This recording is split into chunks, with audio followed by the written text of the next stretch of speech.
Rose? No, Your Honor. All right, thank you, Mr. Inman. Yes, I'm ma'am. sorry. Thank you. I'm sorry. Before you step down, I have one question. Do you know anything about Miss Sutton's work history at all? She used to work at Walgreens. Okay. All right. Do you know when that was? I met her in like 98. I think it was before that.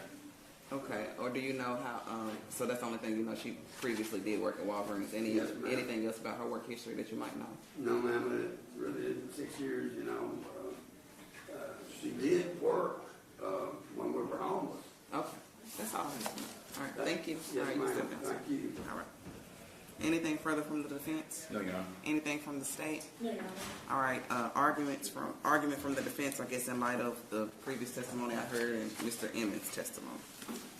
Judge, I think we were trying to get some type of number. I would submit to the court if her bond can be reduced to $15,000. We have her testimony from her mother, and who talked about her ability to pay. Ms. Sutton has strong ties to the community, and I don't think that there was any proof put on that she had ever missed any court date.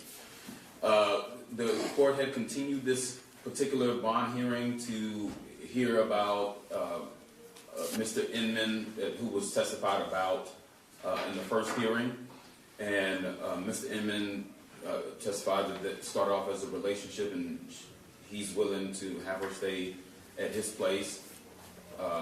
He does have some health issues going on, but testified that he could work around that in terms of getting her to future court dates. And this case is obviously still pending, and we heard a little bit about the proof, and I think that the state has a couple of hurdles in order to really convict Ms. Sutton of what she's charged with. And that's an argument for another day, but we would just request that this court reduce her bond to $15,000. All right, General, any additional argument? Yes, Your Honor, just briefly, as you stated, the hearing must continue to hear from Mr. Inman about her living conditions. And it sounds like she would have a place to live. But as he stated, he does have some health concerns and maybe other issues that came out during the hearing. So the state isn't totally convinced it's a stable place for her to be should she be released. Additionally, in the previous hearing, you heard her testimony, her statements to police about her previous drug use, the drugs that were found in the apartment, to the court, and would also lead to likelihood of conviction in this case. The fact that this child was alone in her care and died of a fentanyl overdose. And so I think a $15,000 bond for a felony murder, first-degree murder case would not be reasonable, would not be just. I think the bond, as stated, is reasonable and should stay where it is. Additionally, she does have past criminal convictions, including a DUI conviction. She had to be booked here in Dixon County. When was the DUI conviction? That's the thing from Arizona? Yes, that was in 2009. Okay. Your Honor. So I think there's been a history of drug and alcohol abuse, which unfortunately culminated in the case that we have here today. So I would ask Your Honor to deny the bond motion and allow us to continue to resolve this case through the rest of the court dates. And you said she had a failure to be booked? Yes, that was in Davidson County in 2020. Okay, what was that for? Do you know the I believe it was for simple possession. simple possession? And then what happened to the simple possession? Do you know? I think eventually it was denied. Okay. But other than that, no criminal history that you know of? Correct. There was in Jackson, Tennessee, a conviction for a forged prescription conviction. What happened? Do you know what happened with that? Or when that was? I think it was a few years ago. It was in 2012. Okay. All right. So the purpose of bond is obviously to ensure the defendant's appearance in court, and also to make sure that the community is safe. And in this particular case, at the first hearing, we did hear from the detective, and I will say, as it relates to